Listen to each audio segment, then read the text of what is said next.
তুমি কথা বলতে চাইলে আমি যে কোনো মুহূর্তে কথা বলতে প্রস্তুত। তুমি কথা বলতে চাইলে আমি সারা জীবন কথা বলতে প্রস্তুত। তুমি কথা বলতে চাইলে আমি এক দারুণ শ্রোতা হিসেবে কথা শুনতেও প্রস্তুত। তবে তুমি কথা বলা বন্ধ করে দিলে আমিও যে কথা বলা বন্ধ করে দেব ধীরে ধীরে। কারণ আজকে আমি মানসিকভাবে অসুস্থ নই, আমি মৃত নই। আমার আবেগ অনুভূতিগুলো একদম স্বাধীন, কোনো কিছুর ওপর আর নির্ভর নয়।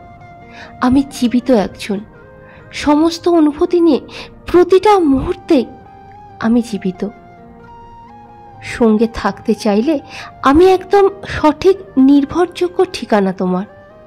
সংসার করতে চাইলে আমি এক দারুণ মানসিকতার মানুষ হিসেবে ভালোবাসার সাথে সাথে মান অভিমান ভাঙানোর ক্ষমতা নিয়ে দিন শুরু থেকে দিন শুরু পর্যন্ত তোমার আশেপাশেই যে থাকবো।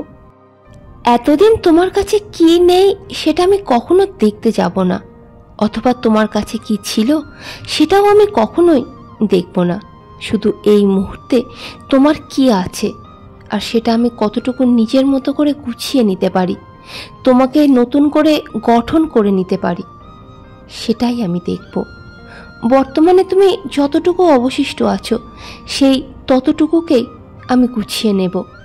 তোমাকে ছেড়ে আমি দূরে থাকতে পারি, কিন্তু কখনোই তোমাকে ছেড়ে এগিয়ে যাব না। তোমার অতীত সেটা তোমার অতীত, তা নিয়ে আমার কোনো মাথা ব্যথা নেই। আমি তো শুধু তোমার বর্তমানে ভাগ বসাবো, আর সেই বর্তমানের ভাগের সাথে সাথে তোমাকে নিয়েই তো আমি আমাদের ভবিষ্যৎটা ঠিকমতো গুছিয়ে নেব।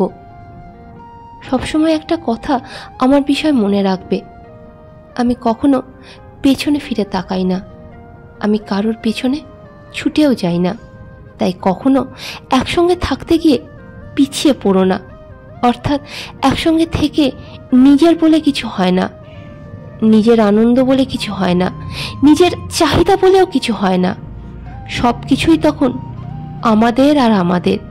তবেই না দুটো মানুষের একসঙ্গে থাকা। আর তুমি ঠিক পিছিয়ে তখনই পড়বে যখন নিজের স্বার্থের কাছে হেরে যেতে বাধ্য হবে। তবে চিন্তা করো না, কখনো যদি তুমি পিছিয়ে পড়ো তাহলে শুধু আমায় একবার শুধু ডেকো। সেই ডাকে আমি 100 বার সাড়া দেব। প্রয়োজন হলে সমস্ত নিয়মকে অগ্রাহ্য করে তোমার কাছে ছুটে যাব। কারণ আমি যে এখানেই আছি, কোনো রকম রাগ অভিমান অভিযোগ ছাড়াই আছি। তুমি পিছিয়ে পড়লেও কিন্তু আমি এগিয়ে যাইনি, আমি থমকে আছি, আমি বর্তমানেই আছি, নিজের রাজ্যে নিজের রাজত্ব নিয়েই আছি। আমি ভালোবাসি ওই একটা মানুষকে, তবে কখনো ওই একটা মানুষের জন্য না নিজেকে ধ্বংস করব, না নিজের রাজত্বকে ধ্বংস করব। তবে যে মানুষটাকে আমি ভালোবাসি যদি সে দূরত্ব বাড়িয়ে নেয়, তাহলে আমিও যে দূরত্ব বাড়িয়ে নেব ধীরে ধীরে। মানসিকভাবে আমি যে আর দুর্বল নই। কিভাবে সমস্ত নাটকের উত্তর দিতে হয় তা আমার জানা আছে। তাই তো একসঙ্গে থাকার আগে নিজের স্বার্থগুলোকে লুকিয়ে নয়, আমার কাছে জমা রেখো। আমি নিজেকে এমনভাবে প্রস্তুত রাখবো যাতে তোমার সমস্ত স্বার্থগুলো ঠিক মতো পূরণ হয়। স্বার্থ যে কি জিনিস তা আমি ভালো করে জানি। যেমন আমার স্বার্থ আছে তোমাকে নিয়ে, তবে সেটা একদিন বা দুদিনের জন্য নয়, সারা জীবনের জন্য একসঙ্গে থাকার স্বার্থ। তাই তো পরিস্থিতির জন্য যদি দূরত্বটা বাড়িয়ে নিতেই হয়, তবুও আমি তোমাকে ছেড়ে এগিয়ে যাব না।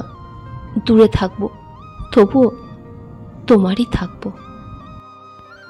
তো বন্ধুরা, এতক্ষণ ধরে আমি ছিলাম সোনালি। যদি ভালো লাগে লাইক করে সাবস্ক্রাইব করতে ভুলবেন না কিন্তু। ধন্যবাদ।